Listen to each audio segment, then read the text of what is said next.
Hallelujah. കർത്താവിന്റെ പരിശുദ്ധ നാമം വാഴ്ത്തപ്പെടുമാറാകട്ടെ.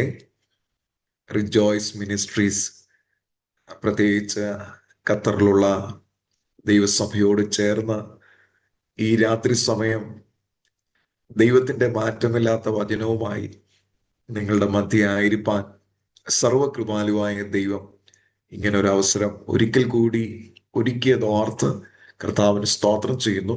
വിശേഷാൽ ഈ രാത്രി ഈ ആത്മീയ ശുശ്രൂഷയ്ക്ക് അനുഗ്രഹീതമായ നേതൃത്വം നൽകുന്ന കർത്താവിന്റെ ദാസൻ ബ്രദർ തോമസ് അവർകൾ, അതോടൊപ്പം തന്നെ ഈ ദൈവസഭയുടെ അനുഗ്രഹീതനായ കർത്താവിന്റെ ദാസൻ പ്രിയ സണ്ണി പാസ്റ്റർ, തൻ്റെ കുടുംബം, പ്രത്യേകിച്ച് ആ ദൈവസഭയിലെ എല്ലാ ബഹുമാന്യരും ആദരണീയരുമായ ദൈവത്തിന്റെ മക്കൾ, പ്രത്യേകിച്ച് സൂം പ്ലാറ്റ്ഫോമിലും ജോയിൻ ചെയ്തിരിക്കുന്ന എല്ലാ പ്രിയപ്പെട്ടവർക്കും വേഗം വരുന്ന കർത്താവായ യേശു ക്രിസ്തുവിന്റെ നിസ്തുല്യ നാമത്തിൽ ഞാൻ വന്ദനം ചൊല്ലുന്നു.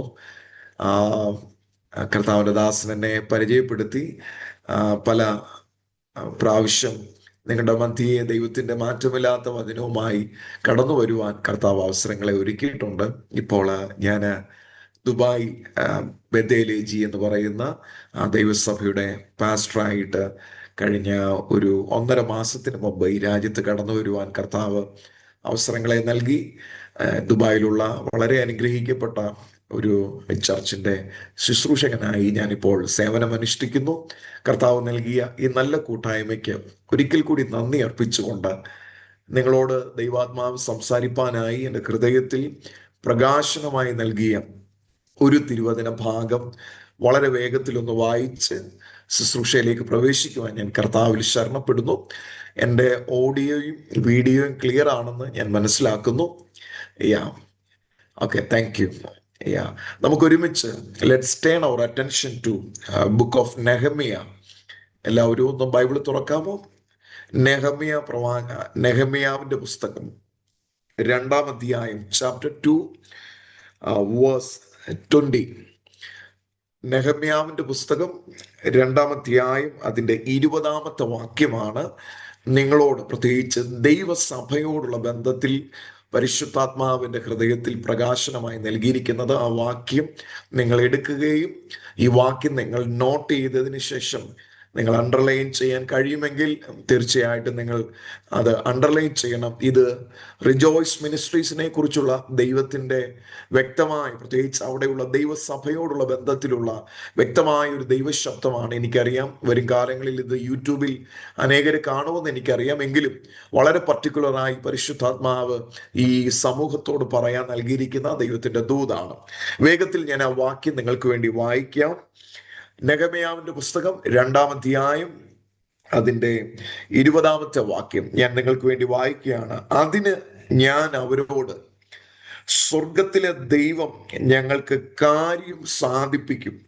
ആകയാൽ അവന്റെ ദാസന്മാരായ ഞങ്ങൾ എഴുന്നേറ്റ് പണിയും. നിങ്ങൾക്കോ യെരൂശലേമിൽ ഒരു ഓഹരിയും അവകാശവും ജ്ഞാപകവുമില്ല എന്ന് ഉത്തരം പറഞ്ഞു. ഞാൻ ഇംഗ്ലീഷിലും കൂടെ വായിക്കാം. So I answered them and said to them, the God of heaven will give us success.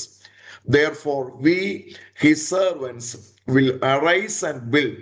But you have no portion, right or memorial in Jerusalem. ഞാൻ ചിന്തിക്കുന്നു നിങ്ങളെല്ലാവരും വചനം എടുത്ത് വായിച്ചു എന്ന് ഞാൻ വിശ്വസിക്കുകയാണ്. നിങ്ങൾ ഇനിയും എന്നെ വളരെ ഗൗരവമായി ശ്രദ്ധിക്കണം. വിശുദ്ധ വേദപുസ്തകം നമ്മൾ പഠിക്കുമ്പോൾ ചരിത്ര പുസ്തകങ്ങളിൽ വളരെ സ്വാധീനം ചെലുത്തിയിട്ടുള്ള ഒരു പുസ്തകമാണ് നെഹമ്യാവിന്റെ പുസ്തകം എന്ന് പറയുന്നത്. നമുക്കറിയാം, ബൈബിൾ പഠിക്കുമ്പോൾ ആദ്യത്തെ 5 പുസ്തകങ്ങളെ പെന്റാറ്റുക്, പഞ്ചഗ്രന്ഥം എന്ന നിലയിലാണ് മനസ്സിലാക്കാൻ കഴിയുന്നത്. അതിനുശേഷം നമ്മൾ വീണ്ടും ഇങ്ങോട്ട് പഠിച്ചു വരുമ്പോൾ വേദപുസ്തകത്തിൽ ചരിത്ര പുസ്തകങ്ങളെ നമുക്ക് കാണാൻ കഴിയും. അതിൽ വളരെയധികം സ്വാധീനം ചെലുത്തിയിട്ടുള്ള ഒരു പുസ്തകമാണ് നെഹമ്യാവിന്റെ പുസ്തകം എന്ന് പറയുന്നത്. അതിനൊരു കാരണമുണ്ട്. എതിർപ്പുകളുടെ നടുവിൽ 52 ദിവസം കൊണ്ട് യെരൂശലേമിന്റെ നഗരത്തിന്റെ മതിൽ പണിത ഒരു ചരിത്രം ആഴമായി രേഖപ്പെടുത്തിയിരിക്കുന്ന ഒരു പുസ്തകമാണ് നെഹമ്യാവിന്റെ പുസ്തകം. നിങ്ങൾ ശ്രദ്ധിച്ച് കേൾക്കണമേ. 52 ദിവസം കൊണ്ട് ദൈവം യെരൂശലേമിന്റെ മതിലിന്റെ പണിയെ തന്റെ ദാസന്മാരിലൂടെ ചെയ്യുകയാണ്. ഇന്ന് രാത്രി ഞാൻ ഈ ദൂത് പറഞ്ഞാണ് തുടങ്ങുന്നത്. നമ്മുടെ ദൈവം ചരിത്രങ്ങളുടെ ദൈവമാണ്. വിശ്വസിക്കുന്നവരൊന്ന് ആമേൻ പറയാമോ? ഈ രാത്രി നമ്മൾ എല്ലാവരും വിശ്വസിക്കണം. നമ്മുടെ ദൈവം ആരാ? ആമേൻ. ആ ദൈവത്തിന് ചരിത്രങ്ങളെ സൃഷ്ടിക്കാൻ കഴിയും. ചില സമയത്ത് നമ്മൾ ചിന്തിക്കും, കർത്താവെ, ഞങ്ങളുടെ സാഹചര്യം അല്ല ഇങ്ങനെ ആയിപ്പോയല്ലോ, ഞങ്ങൾ ഇന്നും ഒരു പഴയ അവസ്ഥയിലൂടാണല്ലോ കടന്നു പോകുന്നത്, ഇനി എന്താണ് എന്നൊക്കെ ചിന്തിക്കുന്നവർ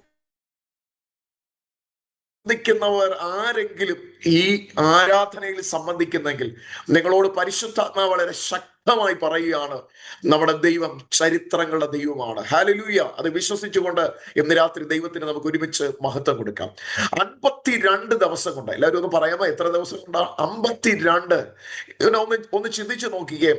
ദൈവത്തിന് തന്റെ പ്രവർത്തിക്ക് ഒരു സമയം നമ്മൾ നിശ്ചയിക്കുന്നത് പോലെയല്ല. ദൈവത്തിന് വളരെ വേഗത്തിൽ കാര്യങ്ങളെ ചെയ്യാൻ കഴിയും. എത്ര പേർ വിശ്വസിക്കുന്നുണ്ട്? ഹല്ലേലൂയ. നമ്മുടെ കർത്താവിന് അങ്ങനെ ഒരു പ്രത്യേകതയുണ്ട്. നമ്മൾ ചിന്തിക്കും കാര്യം ചെയ്തെടുക്കാൻ. നിങ്ങൾ മനസ്സിലാക്കണം, ഒരു മതിൽ പണിയുവാൻ 52 ദിവസം എന്നൊക്കെ പറയുമ്പോൾ നമ്മൾ ചിന്തിക്കുന്നത് പോലെയല്ല ഈ മതിലിന്റെ വലിപ്പം എന്ന് പറയുന്നത്. പക്ഷെ 52 ദിവസം കൊണ്ട് ദൈവം മതിലിനെ പണിയുവാൻ ഇടയായി. അങ്ങനെയെങ്കിൽ വിശ്വസിച്ചുകൊണ്ട് ഇന്ന് രാത്രി പറഞ്ഞാട്ട്, ഞാൻ നിശ്ചയിക്കുന്ന സമയമല്ല എന്റെ ദൈവത്തിന്റെ സമയം. ദൈവം നിശ്ചയിച്ചിരിക്കുന്ന ഒരു സമയമുണ്ട്. ഹല്ലേലൂയ. ദൈവമക്കളെ, പലപ്പോഴും നമ്മൾ കണക്ക് കൂട്ടുന്നത് ഇത്ര ദിവസത്തിനുള്ളിൽ മാത്രമേ കാര്യം നടക്കത്തുള്ളൂ, അല്ലെ? അല്ലെങ്കിൽ ഇന്ന ഒരു സീസണിൽ മാത്രമേ കാര്യം നടക്കത്തുള്ളൂ, അല്ലെങ്കിൽ നമ്മൾ നിശ്ചയിച്ചിരിക്കുന്നത് പോലെ എന്താ പറയുന്നത്, ഏതെങ്കിലും ഒരു പർട്ടിക്കുലർ ആയിട്ടുള്ള ടൈമിൽ മാത്രമേ കാര്യങ്ങളും നടക്കുമെന്ന് നമ്മൾ ചിന്തിക്കുന്നുള്ളൂ. പക്ഷെ ഇന്ന് രാത്രി കർത്താവ് വളരെ ശക്തമായി പറയുകയാണ്, നീ നിശ്ചയിക്കുന്ന ഒരു സമയമല്ല, അതിലും വേഗത്തിൽ ദൈവം കാര്യങ്ങളെ സാധിപ്പിക്കും. ഹല്ലേലൂയ. വിശ്വസിക്കാൻ കഴിയുമെങ്കിൽ നിങ്ങൾ എന്റെ കൂടെ ചേർന്ന് ഒരു ആമേൻ പറഞ്ഞാട്ട്. നമ്മൾ സഭാ ഹാളിലാണ് ഇരിക്കുന്നത്. നിങ്ങളെ പലരെയും എനിക്ക് കാണാൻ കഴിയുന്നുണ്ട്. അതുകൊണ്ട് വിശ്വാസത്തോടെ പറയണം, ഇന്ന് രാത്രി കർത്താവ് എനിക്ക് തരുന്ന സമയം എന്ന് പറയുന്നത് ഞാൻ നിശ്ചയിച്ചിരിക്കുന്ന ഒരു സമയമല്ല, അതിലപ്പുറമായി എന്റെ ദൈവത്തിന് പ്രവർത്തിക്കാൻ കഴിയുമെന്ന് ഇന്ന് രാത്രി ഞാൻ വിശ്വസിക്കുകയാണ്. ഹല്ലേലൂയ. അതുകൊണ്ടാണ് ഞാൻ പ്രാരംഭത്തിൽ പറഞ്ഞത്, ഈ ബുക്കിന് വളരെയധികം സ്വാധീനമുണ്ട്. കാരണം 52 ദിവസം കൊണ്ട് യെരൂശലേമിന്റെ മതിലുകളെ പണിയുവാൻ സർവശക്തനായ ദൈവം നെഹമ്യാവിനെ ഉപയോഗിച്ചു. ഇനി ഞാൻ വേഗത്തിൽ ഇതിന്റെ കോണ്ടെക്സ്റ്റ് ഒന്ന് പറയാനായിട്ട് പോവുകയാണ്. I just want to explain the context of this particular book. നിങ്ങൾ എല്ലാവരും എന്നെ വളരെ ഗൗരവമായി ഒന്ന് ശ്രദ്ധിക്കണേ. ഞാൻ ഗൗരവമായി എന്ന് പറയുന്നതിന് ഒരു കാരണമുണ്ട്. നമ്മൾ ദൈവവചനത്തെ വളരെ സീരിയസ് ആയിട്ട് കാണാനായിട്ട് ഇന്ന് രാത്രി തയ്യാറാകണം. വേഗത്തിൽ ഞാൻ ഇതിന്റെ വിശദീകരണം തരാം. നമുക്കറിയാം, വേദപുസ്തകത്തിൽ ഇസ്രായേൽ മക്കളോടുള്ള ബന്ധത്തിൽ പ്രവാസം എന്ന് പറയുന്ന ഒരു കാലഘട്ടം അവരുടെ ജീവിതത്തിൽ ഉണ്ടായിരുന്നു. പ്രവാസം എന്ന് പറയുന്ന ഒരു കാലഘട്ടം. ആ കാലഘട്ടത്തെ കുറിച്ച് ഞാൻ വേഗത്തിൽ ഒന്ന് വിശദീകരിക്കാം. വാസ്തവത്തിൽ ഇസ്രായേൽ മക്കൾ ഇങ്ങനെ ഒരു കാലഘട്ടത്തിലൂടെ കടന്നു പോകേണ്ടവരല്ലായിരുന്നു. എന്തുകൊണ്ടാണ് ഞാനത് പറഞ്ഞത് എന്ന് ചോദിച്ചു കഴിഞ്ഞാൽ, വാസ്തവത്തിൽ സ്വന്തം രാജ്യം ഇവർക്ക് നഷ്ടപ്പെട്ടു, സ്വന്തം ഭവനം ഇവർക്ക് നഷ്ടപ്പെട്ടു, ദൈവം ഇവർക്ക് കൊടുത്ത സകല സാഹചര്യങ്ങളും നഷ്ടപ്പെടുന്ന ഒരു സാഹചര്യം ഇസ്രായേൽ മക്കളുടെ ജീവിതത്തിൽ ഉണ്ടായി. ശ്രദ്ധിച്ച് നിങ്ങൾ കേൾക്കണം. എന്ന് പറഞ്ഞാൽ സ്വന്തം വീടും നാടും വിട്ട് മറ്റൊരു രാജ്യത്ത് പോയി പാർക്കേണ്ട ഒരു അവസ്ഥ ആർക്കുണ്ടായി? ഇസ്രായേൽ മക്കൾക്കുണ്ടായി. അത് ഉണ്ടാകാനുള്ള കാരണം ഞാൻ വേഗത്തിൽ ഒന്ന് പറയാം. നമുക്കറിയാം, ഇസ്രായേലിനോടുള്ള ദൈവത്തിന്റെ ഒരു ഉടമ്പടി ഉണ്ടായിരുന്നു.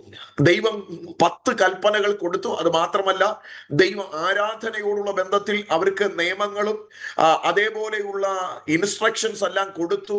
ദൈവ ഇസ്രായേലിനെ ഒരു വിശുദ്ധ ജനമായിട്ടാണ് കണ്ടത്. ഹോളി നേഷൻ എന്നാണ്. എന്ന് പറഞ്ഞാൽ, ഞാൻ വിശുദ്ധനായിരിക്കുന്നത് പോലെ നിങ്ങൾ വിശുദ്ധരായിരിപ്പിൻ എന്നുള്ള തിരുവചനത്തെ ആഴമായി ഗ്രഹിച്ചുകൊണ്ട് യാത്ര ചെയ്ത ഒരു കൂട്ടരായിരുന്നു ആരെന്ന് പറയുന്നത്, അവൻ ഇസ്രായേൽ മക്കൾ എന്ന് പറയുന്നത്. എന്നാൽ എന്താ സംഭവിച്ചതെന്ന് ചോദിച്ചാൽ, ഇസ്രായേൽ മക്കൾ ദൈവത്തിന്റെ കൽപ്പനകൾ ലംഘിച്ചു. എന്താണ് കൽപ്പനകൾ? ഞാൻ വേഗത്തിൽ ഒരു 2-3 കാര്യങ്ങൾ പറയാം. അതിൽ ഒന്നാമത്തെ കൽപ്പന, ഞാനല്ലാതെ നിങ്ങൾക്ക് അന്യ ദൈവങ്ങൾ ഉണ്ടാകരുത്. നോക്കിക്കേ, ദൈവത്തിന്റെ ഹൃദയത്തിന്റെ ആഗ്രഹമാണ്, ഞാനല്ലാതെ നിങ്ങൾക്ക് ആരുണ്ടാകരുത്? അന്യ ദൈവം ഉണ്ടാകരുത് എന്ന് പറഞ്ഞാൽ ഞാൻ യഹോവയാണ്. മോശയുടെ മുമ്പിൽ വെളിപ്പാടോടുകൂടെ വന്ന ദൈവമാണ് അല്ലെ. മോശ ചോദിക്കുകയാണ് നീ ആരാ എന്ന് ചോദിക്കുമ്പോൾ അതിന് ഒരു മറുപടി പറയണം. ഞാൻ ആകുന്നവൻ ഞാൻ ആകുന്നു എന്ന് പറഞ്ഞ സർവശക്തനായ ദൈവം അല്ലെ. ആ ദൈവത്തിന് ഒരു പ്രത്യേകതയുണ്ട്. ഞാൻ നേരത്തെ പറഞ്ഞു അവൻ വിശുദ്ധനാകയാൽ നിങ്ങൾ വിശുദ്ധരായിരിപ്പിൻ. അങ്ങനെ ദൈവത്തിന്റെ ഹൃദയത്തിന്റെ ആഗ്രഹമായിരുന്നു മറ്റൊരു ദൈവം ഇവരുടെ ഇടയിലേക്ക് കയറി വരരുത്.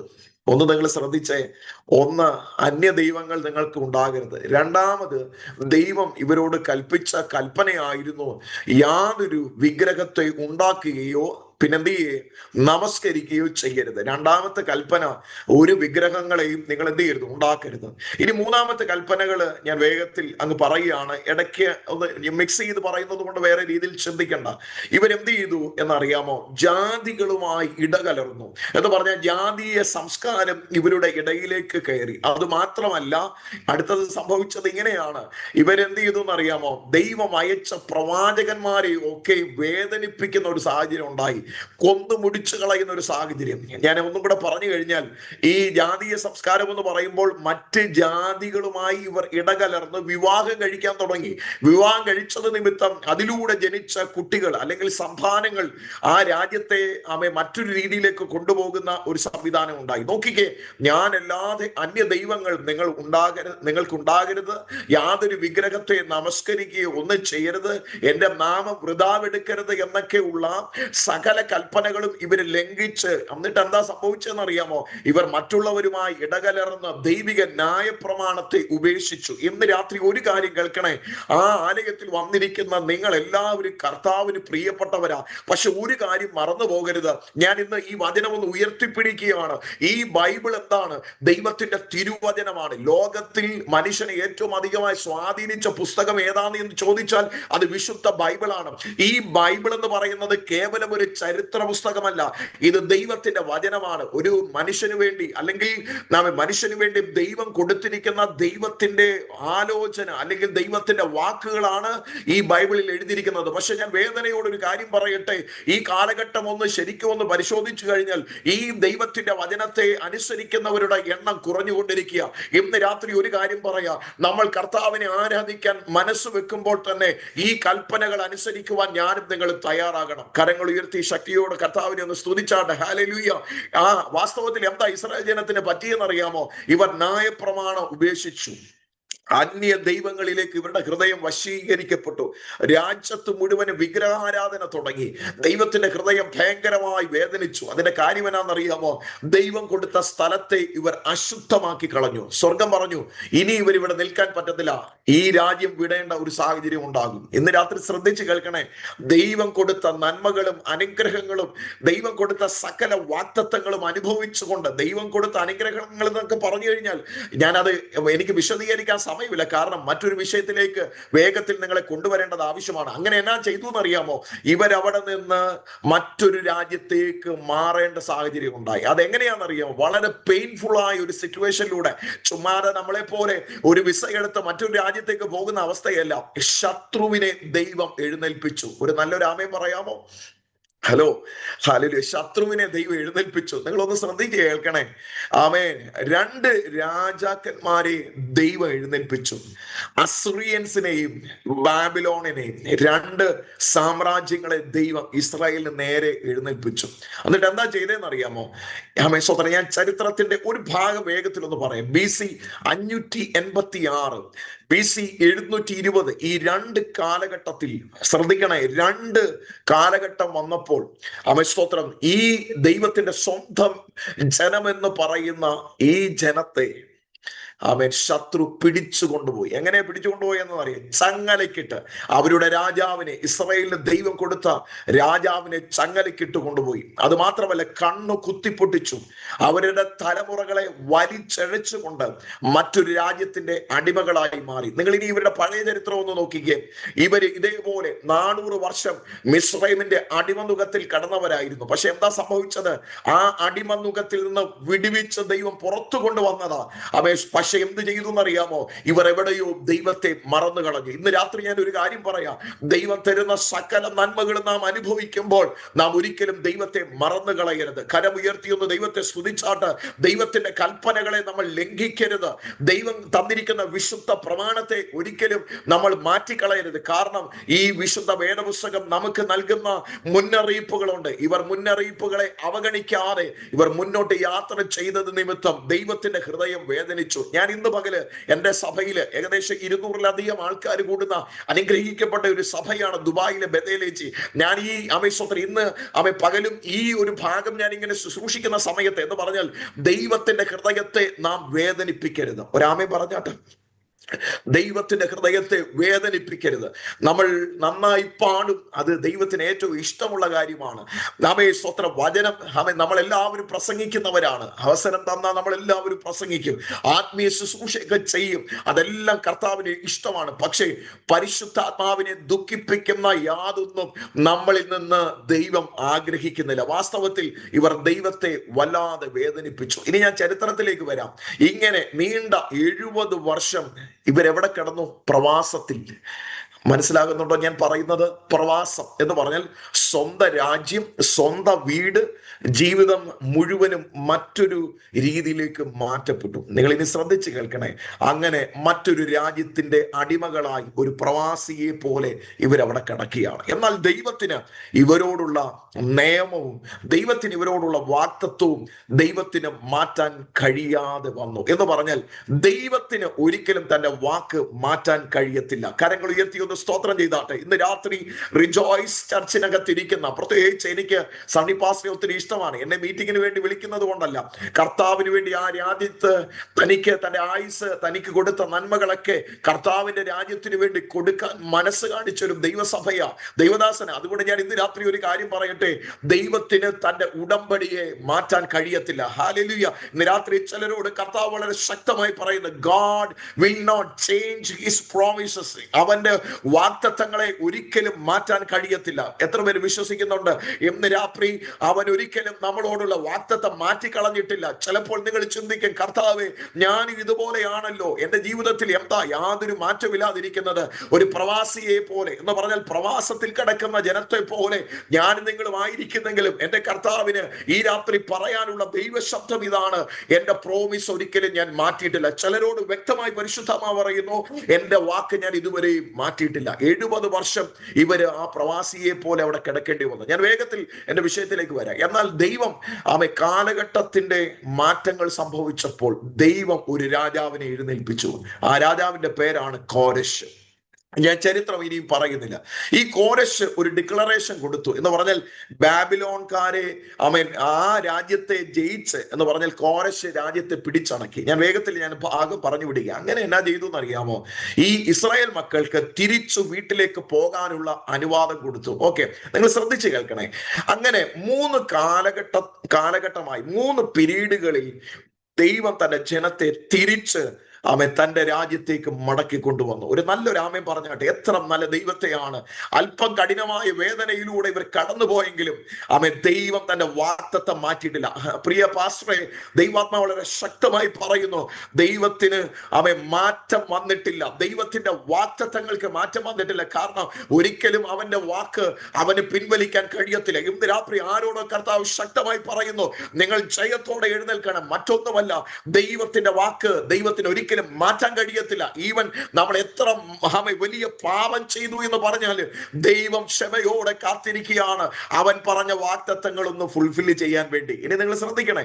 അങ്ങനെ കർത്താവ് 3 കാലഘട്ടങ്ങളിൽ തന്റെ ജനത്തെ സ്വന്തം നാട്ടിലേക്ക് തിരിച്ചയച്ചു. ഞാൻ ആ കാലഘട്ടം ഒന്ന് പറയും. 1 സെറുബ്ബാബേലിന്റെ നേതൃത്വത്തിൽ, 2 എസ്രായുടെ നേതൃത്വത്തിൽ, 3 നെഹമ്യാവിന്റെ നേതൃത്വത്തിൽ. അങ്ങനെ 3 ലീഡർഷിപ്പിന്റെ നേതൃത്വത്തിൽ ദൈവം തന്റെ ജനത്തെ, ഞാൻ കാലഘട്ടത്തിന്റെ പീരീഡ് ഒന്നും പറയുന്നില്ല, കാരണം നമ്മൾ അങ്ങനെ ഒരു മീറ്റിംഗ് അല്ലല്ലോ. നമുക്ക് അധികം ചരിത്ര സംഭവങ്ങളൊന്നും പറഞ്ഞ് നമുക്ക് ഇന്ന് രാത്രിയില്ല. നമുക്ക് വേഗത്തിൽ ഈ ദൂതിലേക്ക് വരാം. അങ്ങനെ കാലഘട്ടങ്ങളിൽ ദൈവം തന്റെ ജനത്തെ തിരിച്ചയച്ചു. ഒരു നല്ലൊരു ആമേൻ പറയാമോ?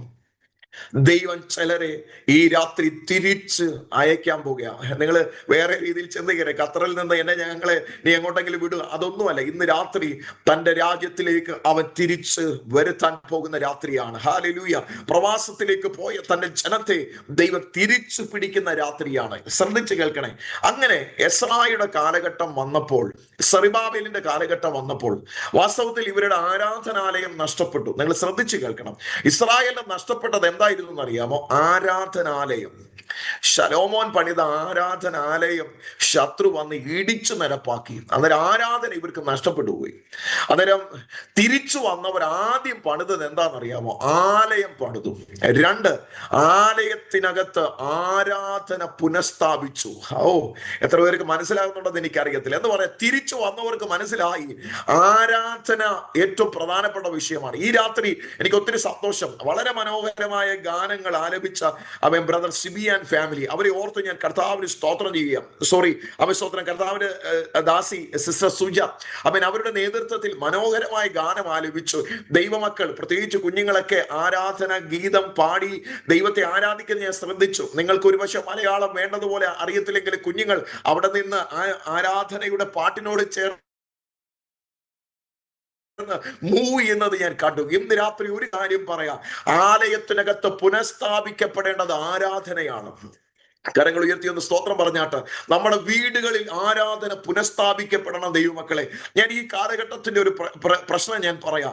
നമ്മുടെയൊക്കെ വീടുകളിൽ ഇന്ന് ആരാധന കുറഞ്ഞു പോവുകയാണ്. ആലയത്തിനകത്ത് ആരാധനയുണ്ട്. നിങ്ങൾ നോക്കിക്കേ, നമ്മൾ ചർച്ചിൽ വന്ന മനോഹരമായ ശബ്ദ സംവിധാനമുണ്ട്, കീബോർഡ് ഉണ്ട്, ഗിറ്റാർ ഉണ്ട്, മറ്റ് ഉപകരണങ്ങളൊക്കെ ഉണ്ട്, അല്ലെ?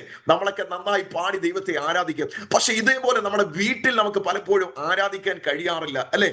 ഞാൻ ഇങ്ങനെ മറ്റൊരു രാജ്യത്ത് നിങ്ങളെ പോലെ ഒരു പ്രവാസി ആയിട്ടാണ് ഞാൻ ഇവിടെ ഇരിക്കുന്നത്. ഇവിടെ വന്നപ്പോൾ എനിക്കൊരു കാര്യം മനസ്സിലായി. എല്ലാവരും തിരക്കുള്ളവരാ, ആർക്കും സമയമില്ല. വൈകിട്ട് രാത്രി ഡ്യൂട്ടിയൊക്കെ കഴിഞ്ഞ് വരുന്ന സമയം എന്ന് പറയുന്നത് വളരെ ടയർഡായിട്ടാ. പിന്നെ ഇരിക്കാനോ പ്രാർത്ഥിക്കാനോ ആരാധിക്കാനോ ഒന്നും കഴിയത്തില്ല. പക്ഷെ ഒരു കാര്യം നിങ്ങൾ ഇന്ന് രാത്രി ഒന്ന് ശ്രദ്ധിക്കണമേ. എത്ര തിരക്കുകളുടെ നടുവിലാണെങ്കിലും രാത്രി സമയവും പ്രഭാതത്തിലും അല്പസമയം വീടിനകത്ത് ഒരു ആരാധനയുടെ ശബ്ദം മുഴക്കണം. ഹല്ലേലൂയ. കരമുയർത്തി ശക്തിയോടെ എന്റെ ദൈവത്തെ ഒന്ന് സ്തുതിച്ചാട്ട്. ഒരുപക്ഷെ സമയം കാണത്തില്ലായിരിക്കാം, കുഴപ്പമില്ല, പാടിക്കൊണ്ട് വീട്ടിലോട്ട് അങ്ങ് കയറിക്കോണം. ഡ്യൂട്ടി കഴിഞ്ഞ് ഷൂ എടുത്ത് വെക്കുമ്പോഴേ ഒരു പാട്ട് പാടിക്കൊണ്ട് അങ്ങ് അകത്തോട്ട് കയറിക്കോ. കാറിനകത്ത് കയറുമ്പോൾ പാട്ട് പാടിക്കൊണ്ട് കയറിക്കോ. സാഹചര്യം ഒന്ന് നമുക്ക് അനുകൂലമല്ലെങ്കിലും ഈ രാത്രി പാടാൻ നിങ്ങൾ തയ്യാറാകണം. കാരണം ആരാധനയുടെ മഹത്വം വെളിപ്പെടുന്നിടത്ത് ശത്രുവിന് നിൽക്കാൻ കഴിയത്തില്ല. വിശ്വസിക്കുന്നവരൊന്ന് സ്തോത്രം പറഞ്ഞ്. ആരാധനയുടെ ശബ്ദം മുടങ്ങുന്നിടത്ത് ശത്രുവിന് നിൽക്കാൻ കഴിയത്തില്ല. ഇവരെന്നാ ചെയ്തതെന്ന് അറിയാമോ? ആരാധന പുനഃസ്ഥാപിച്ചു. എന്റെ കൂടെ ഉണ്ടോ നിങ്ങൾ? ഓക്കെ, നിങ്ങൾ ശ്രദ്ധിച്ച് കേൾക്കണേ. അങ്ങനെ ആരാധന പുനഃസ്ഥാപിച്ചു. അതിനുശേഷം ഇവർക്ക് ഒരു പ്രശ്നം ഉണ്ടായി. ആരാധനയും അവിടുത്തെ യാഗങ്ങളും ശുശ്രൂഷകളും ഒക്കെ നന്നായി മുന്നോട്ട് പോയെങ്കിലും ഒരു പ്രശ്നം അവർക്ക് നേരിട്ടു. ഇടിച്ച് കളഞ്ഞ മതിൽ ഇവർക്ക് പണിയാൻ പറ്റിയില്ല. ശ്രദ്ധിക്കണേ. എസ്രായുടെ കാലത്ത് ഭയങ്കര ഉണർവുണ്ടായി.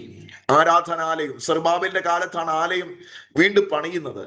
എസ്രായുടെ കാലത്ത് ന്യായപ്രമാണം ജനത്തെ വായിച്ച് കേൾപ്പിച്ചു. ജനം ഭയങ്കര ഉണർവിലേക്ക് പോയി. പക്ഷേ ഒരു പ്രശ്നം അവിടെ ഉണ്ടായി.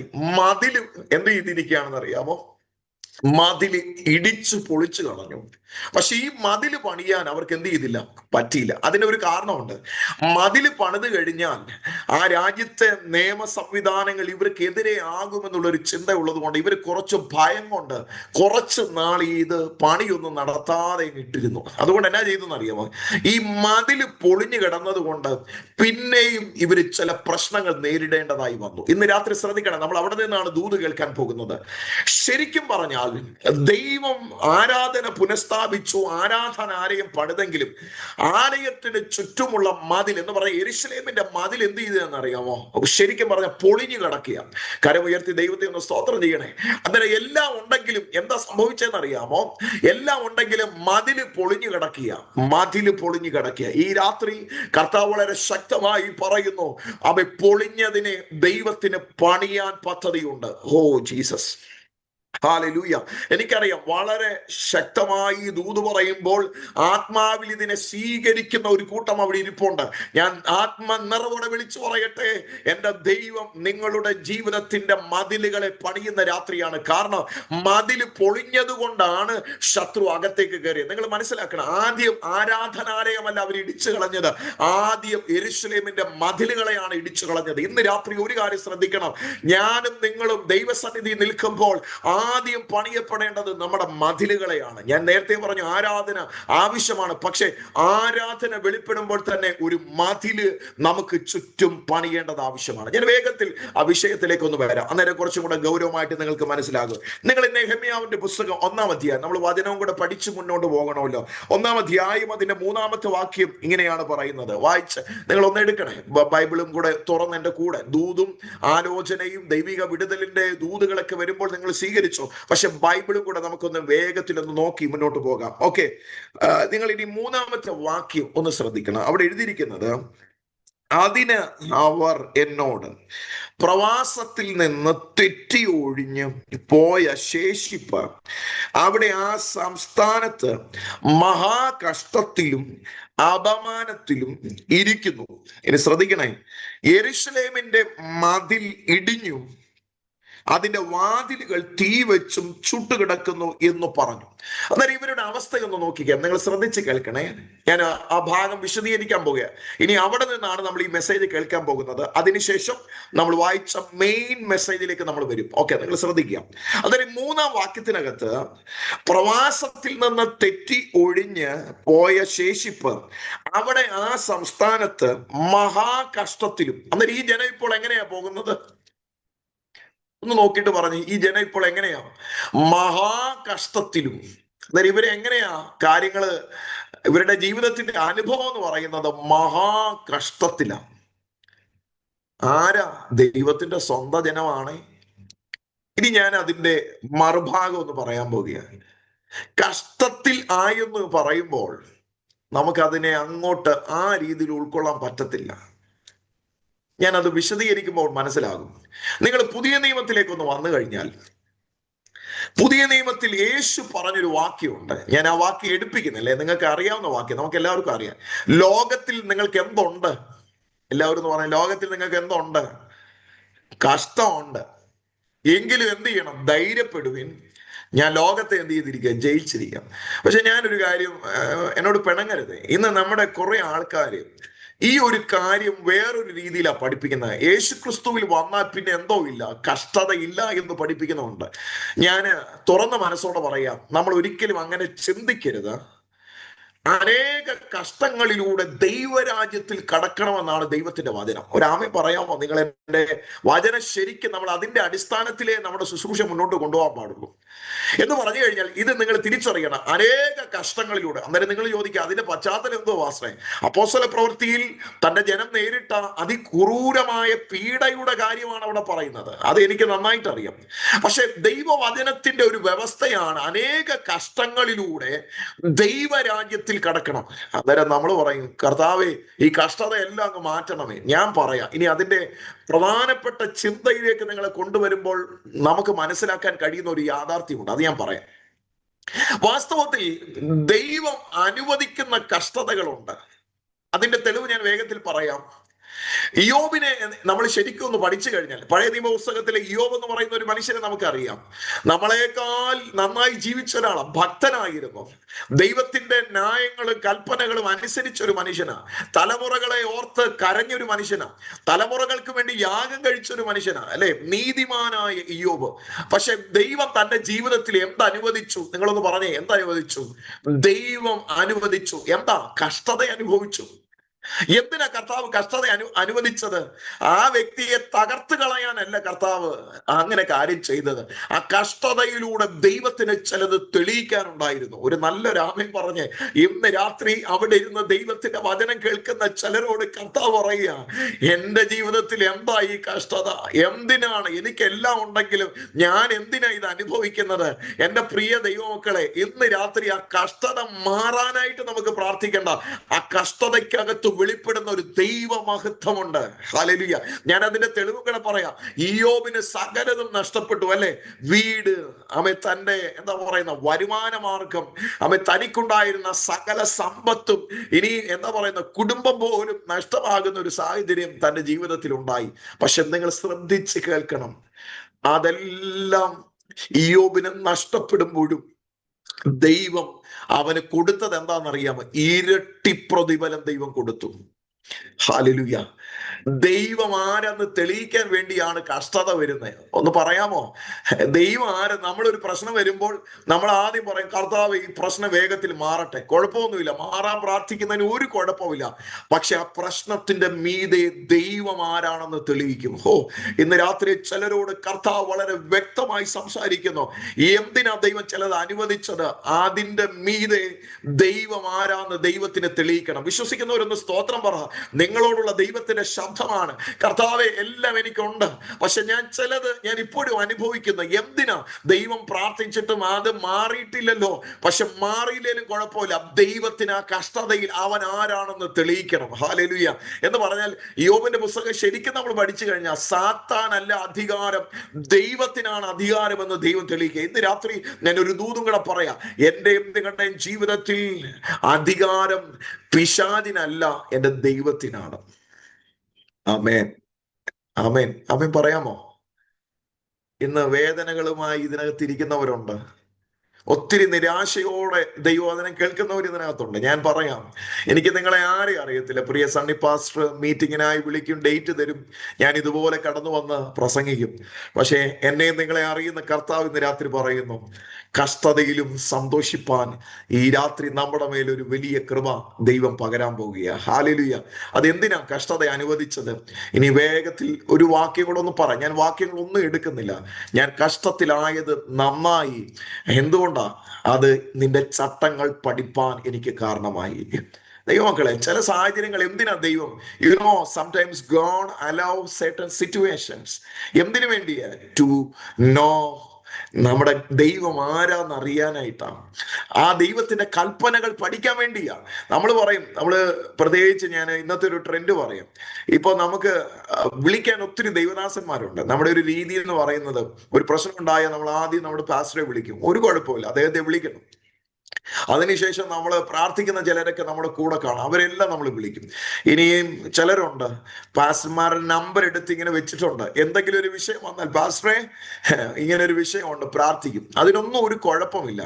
പക്ഷേ അവരൊക്കെ പ്രാർത്ഥിച്ചിട്ടും എൻ്റെ പ്രാർത്ഥനാ വിഷയത്തിന് ഒരു മാറ്റം ഉണ്ടായിട്ടില്ല. നിങ്ങൾ തെറ്റിദ്ധരിക്കരുത്. കാരണം ദൈവത്തിന് ഒരൊറ്റ സെക്കൻഡ് മതി എൻ്റെ സാഹചര്യങ്ങളെ മാറ്റാൻ. പക്ഷെ ദൈവത്തിന് അതിനകത്തൂടെ ചില കാര്യങ്ങൾ എന്നെ പഠിപ്പിക്കാനുണ്ട്. God wants to teach something very special through our troubles. ഒരാമേൻ പറഞ്ഞാട്ട്, നമ്മുടെ പ്രശ്നങ്ങളിലൂടെ കർത്താവിന് ചിലത് എന്നെ പഠിപ്പിക്കാനുണ്ട്. അല്ലെങ്കിൽ നമ്മൾ അത് പഠിക്കത്തില്ല ദൈവമക്കളെ. ചില പെയിനുകളിലൂടെ മാത്രമേ നമ്മൾ ചിലത് പഠിക്കത്തുള്ളൂ. നമ്മൾ ആ പെയിൻ മാറാൻ വേണ്ടി പലപ്പോഴും കർത്താവെ എനിക്ക് I can beer it, I can tolerate it. നമ്മൾ ചില സമയത്ത് പറയും, കർത്താവ് എന്നെ എടുക്ക്. നമ്മൾ എടുക്കാനൊക്കെ പറയുമ്പോൾ കർത്താവ് പറയും, ഞാൻ നിന്നെ എടുക്കത്തൊന്നുമില്ല, പക്ഷെ you have to learn something from this situation. നീ ചില സാഹചര്യങ്ങളിൽ നിന്ന് ചിലത് പഠിക്കേണ്ടത് ആവശ്യമാണ്. ഈ രാത്രി കർത്താവ് ശക്തമായി പറയുന്നു, കഷ്ടതയിലായത് എനിക്ക് ഗുണമായി. കാരണം നിന്റെ ന്യായപ്രമാണം പഠിപ്പാൻ ഇടയായി. എത്ര പേര് ന്യായപ്രമാണം പഠിക്കുന്നുണ്ട്? വേദന വരുമ്പോ ദൈവത്തെ തള്ളി പറഞ്ഞിട്ട് പോവുകയല്ല. കർത്താവേ, നീ എന്നെ ഏത് സാഹചര്യത്തിലൂടെ കടത്തിവിട്ടാലും ഐ വിൽ ഫോളോ യു. കർത്താവെ, ഞാൻ നിന്നെ ഫോളോ ചെയ്യും. കർത്താവെ, എനിക്ക് നിന്നെ അറിയാം, നീ എന്നെ ചിലത് പഠിപ്പിക്കാൻ വേണ്ടിയാ ആ സാഹചര്യത്തിലൂടെ കടത്തിവിട്ടത്. ഞാൻ ഒരു കാര്യം പറയട്ടെ. ഞാൻ സഭാ ശുശ്രൂഷ ചെയ്യുന്ന ഒരാളാണ്. ഞങ്ങളെപ്പോലുള്ള ദൈവദാസന്മാര്, പ്രത്യേകിച്ച് മിനിസ്ട്രി ചെയ്യുന്ന ദൈവദാസന്മാർ പലരും ഇതിനകത്തുണ്ട്. ഏറ്റവും കൂടുതൽ പ്രശ്നം ആർക്കാന്നറിയാമോ? ഞാൻ പറയാം, ഈ മുമ്പിൽ നിൽക്കുന്നവർക്കാണ് ഏറ്റവും അധികം പ്രശ്നങ്ങൾ നേരിടുന്നത്. പ്രത്യേകിച്ച് സഭയുടെ ശുശ്രൂഷകളുടെ മുമ്പിൽ നിൽക്കുന്ന പ്രിയപ്പെട്ടവർ എന്നെ കേൾക്കുന്നുണ്ടല്ലോ. പലർക്കും ഇല്ലാത്ത പ്രശ്നങ്ങൾ നമ്മുടെ ജീവിതത്തിൽ ആഞ്ഞടിക്കുമ്പോൾ, പ്രത്യേകിച്ച് ദൈവദാസന്മാരുടെ ഭവനത്തിൽ ഉണ്ടാകുന്ന വിഷയങ്ങൾ ഏറ്റവും അധികം അഫക്റ്റ് ചെയ്യുന്ന അവരുടെ ഫാമിലിയാണ്. നിങ്ങൾ ചിലരെങ്കിലും അങ്ങനെയൊക്കെ കടന്നുപോയിട്ടുണ്ടെന്ന് ഞാൻ ചിന്തിക്കുക.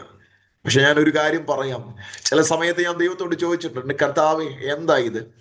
ഇതിനു വേണ്ടിയാണോ ഞാൻ മിനിസ്ട്രിക്ക് ഇറങ്ങിയത്? ഞാൻ എൻ്റെ സാക്ഷ്യം എനിക്ക് തോന്നുന്നു പറഞ്ഞിട്ടുണ്ടെന്ന് തോന്നുന്നു. ഞാൻ നന്നായി ജോലിയൊക്കെ ചെയ്ത ഒരാളാണ്. പക്ഷെ കർത്താവിനോട് ആവശ്യപ്പെട്ടു, മോനെ നീ ജോലി വിടാനായിട്ട്.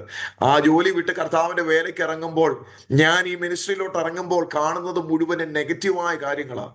പക്ഷെ ഒരു കാര്യം എനിക്ക് മനസ്സിലായി, എന്നെ ദൈവം ചില സാഹചര്യങ്ങളിലൂടെ കടത്തിവിട്ടത് എന്നെ തകർക്കാനായിട്ടല്ലായിരുന്നു. കർത്താവ് എന്നെ ചിലത് പഠിപ്പിക്കാനായിരുന്നു. കരങ്ങൾ ഉയർത്തി ദൈവത്തെ ഒന്ന് സ്തോത്രം ചെയ്താട്ട് ഇന്ന് രാത്രി ചിലരോട് കർത്താവ് പറയുന്നു, ഡോണ്ട് വറി, നിങ്ങളുടെ വിഷയങ്ങളെ ഓർത്ത് നിങ്ങൾ കരയണ്ട, ഞാൻ അതിനകത്തൂടെ ചില പാഠങ്ങൾ പഠിപ്പിക്കും. ഞാൻ ഇനി ഒരു അനുഭവം കൂടെ പറയട്ടെ. സാഹചര്യങ്ങൾ വരുമ്പോഴാണ് ചില വ്യക്തികളെ നമുക്ക് മനസ്സിലാക്കാൻ കഴിയുന്നത്. നിങ്ങൾ ഇനി ഒരു കാര്യം ശ്രദ്ധിക്കുക, നമ്മുടെ കൂടെയൊക്കെ പലരും ഉണ്ടല്ലേ. ഞാൻ ഓപ്പൺലി അങ്ങ് പറയാൻ പോകാം, ഭാരവും പ്രയാസവും ഒന്നും തോന്നരുത്. നമ്മുടെ കൂടെ നിൽക്കുന്നവരെയൊക്കെ നമുക്ക് ഭയങ്കര ഇഷ്ടമാണ്, അല്ലെ? നമ്മളെന്നാ അവരെ കൂടെ നിൽക്കുമ്പോൾ നമ്മൾ അവരുമായി ഒത്തിരി അധികം സംസാരിക്കും. അതിനുശേഷം നമുക്ക് ഉള്ളതെല്ലാം അവർക്ക് കൊടുക്കും, അവർക്കുള്ളതൊക്കെ നമുക്ക് ചിലപ്പം തരും. അങ്ങനെ ഭയങ്കര സന്തോഷത്തോടെയാണ് പോകുന്നത്. പക്ഷെ ഒരു പ്രതിസന്ധിയുടെ കാലഘട്ടം വരുമ്പോൾ, അല്ലെങ്കിൽ ഒരു ചെറിയ പ്രശ്നം വരുമ്പോൾ, നിങ്ങൾ നോക്കിയാൽ മതി, പ്രാർത്ഥിക്കാന്നൊക്കെ പറഞ്ഞ പലരും നമ്മുടെ കൂടെ കാണത്തില്ല. പക്ഷെ ഇന്ന് രാത്രി ഞാൻ ഒരാളെ പരിചയപ്പെടുത്താം, ആര് കൂടില്ലെങ്കിലും യേശു നമ്മോട് കൂടെ ഇരിക്കും. ഈ രാത്രി കർത്താവ് പറയുന്നു, ചിലരെ മനസ്സിലാക്കാൻ വേണ്ടിയാ ചില സാഹചര്യങ്ങൾ നമുക്ക്, ഞാൻ പ്രത്യേകിച്ച് ചർച്ച് മിനിസ്ട്രിയോടുള്ള ബന്ധത്തിൽ പറയാം. ചിലരൊക്കെ നമ്മുടെ കൂടെയൊക്കെ നിൽക്കും, കാര്യസാധ്യത്തിന് വേണ്ടി നമ്മുടെ കൂടെ നിൽക്കും. ചിലരൊക്കെ വന്നു പോകും. പക്ഷേ ഒരു പ്രതിസന്ധി വരുമ്പോൾ, സഭയ്ക്കൊരു ഉലച്ചിൽ സംഭവിക്കുമ്പോൾ, അല്ലെങ്കിൽ ഒരു വേദനയുടെ കാലഘട്ടത്തിലൂടെ സഭ കടന്നു പോകുമ്പോൾ ആരും കാണത്തില്ല. ഞാൻ ഒരു കാര്യം പറയാം, അത് നന്നായി. ചില പ്രതിസന്ധി വന്നപ്പോൾ ചിലര് മാറിയെങ്കിൽ, എന്തിനാ മാറിയത് നന്നായി. കാര്യം എന്നാണെന്നറിയാമോ? അവരാരാണെന്ന് എനിക്ക് മനസ്സിലാക്കാൻ ദൈവം എന്നെ സഹായിച്ചു. ഒന്ന് സ്തോത്രം പറയാം. എത്ര പേർക്ക് എന്നോട് ആത്മാർത്ഥതയുണ്ടെന്ന് എനിക്ക് മനസ്സിലായി. എന്റെ കൂടെ എത്ര പേര് കാണുമെന്നുള്ളത് മനസ്സിലായി. അതുകൊണ്ട് കഷ്ടതയിലായത് ചിലരെ എനിക്ക് മനസ്സിലാക്കാനും കൂടെ ദൈവം അനുവദിച്ച സാഹചര്യമാണ്. അതുകൊണ്ട് കരങ്ങൾ ഉയർത്തിപ്പിടിച്ചിട്ട് ദൈവത്തിന് നന്ദി പറഞ്ഞാട്ട്, കർത്താവേ, നീ അനുവദിക്കുന്ന എല്ലാ ശോധനയ്ക്കും നന്ദി, എല്ലാ കഷ്ടതയുടെ അനുഭവത്തിനും നന്ദി. ഇനി ഞാൻ ഒരു കാര്യം കൂടെ പറഞ്ഞുകൊള്ളട്ടെ. ദൈവം അനുവദിക്കുന്ന കഷ്ടതയ്ക്കകത്തൊരു ദൈവിക മഹത്വമുണ്ട്. എന്നാൽ ദൈവം അനുവദിക്കാത്ത കഷ്ടതകളുണ്ട്. ഞാനൊന്നും കൂടെ പറയാം, ദൈവം അനുവദിക്കുന്ന കഷ്ടതകളുണ്ട്, എന്നാൽ ദൈവം അനുവദിക്കാത്ത കഷ്ടതകളുണ്ട്. അതാരാണെന്നറിയാമോ? ദൈവം അനുവദിക്കാത്ത കഷ്ടത എന്ന് പറയുന്നത് എന്നോടും നിങ്ങളോടുമുള്ള സാത്താന്റെ ഭയങ്കരമായ പോരാട്ടമാണ്. ഇന്ന് രാത്രി ഞാൻ ഒരു ദൂത് പറയാം, അതിനെതിരെയാണ് കർത്താവ് ഇന്ന് രാത്രി നമുക്കൊരു ജയം നൽകാൻ പോകുന്നത്. കരമുയർത്തി എന്ന് പറഞ്ഞ, ദൈവം അനുവദിക്കാത്ത ചില പ്രശ്നങ്ങൾ എന്ന് പറഞ്ഞ, ദൈവം അനുവദിക്കാതെ മാറി പ്രശ്നങ്ങളിലൂടെ കടന്നു പോകുന്ന ചിലര് ഈ രാത്രി കേൾക്കുന്നുണ്ട്. അതിനകത്ത് നിങ്ങൾക്കൊരു ജയം ആവശ്യമാണ്. ഇസ്രായേൽ മക്കളുടെ ഇപ്പോഴത്തെ അവസ്ഥ ഞാൻ പറയാം, ഇവർ മഹാ കഷ്ടത്തിലായി. എല്ലാവരും ഒന്ന് പറഞ്ഞേ, ഇവരെ എങ്ങനെയാ? മഹാ കഷ്ടത്തിലായി. ഇനി അടുത്ത ഭാഗം ശ്രദ്ധിച്ച് കേൾക്കണേ, നമുക്ക് കുറച്ചും കൂടെ വചനം ഗൗരവമായി പഠിക്കുക. രണ്ടാമത്തെ അവസ്ഥ, അപമാനം. എല്ലാവരും ഒന്ന് പറയാമോ? പറഞ്ഞോട്ടെ, അപമാനം. പറഞ്ഞു, അപമാനം. ഒന്ന്, ഇവർ കഷ്ടതയിലൂടെ കടന്നു പോകേണ്ടി വന്നു. രണ്ട്, അപമാനം. ഞാൻ ഇനി അപമാനത്തെ കുറിച്ച് രണ്ട് കാര്യങ്ങളൊന്ന് പറയാൻ ആഗ്രഹമുണ്ട്. മനുഷ്യരുടെ മുമ്പിൽ നമ്മൾ അപമാനിക്കപ്പെടുന്ന പല സാഹചര്യങ്ങളും ഉണ്ടാകാറുണ്ട്. നിങ്ങൾ അപമാനിക്കപ്പെട്ടിട്ടുണ്ടോ എന്ന് എനിക്കറിയത്തില്ല.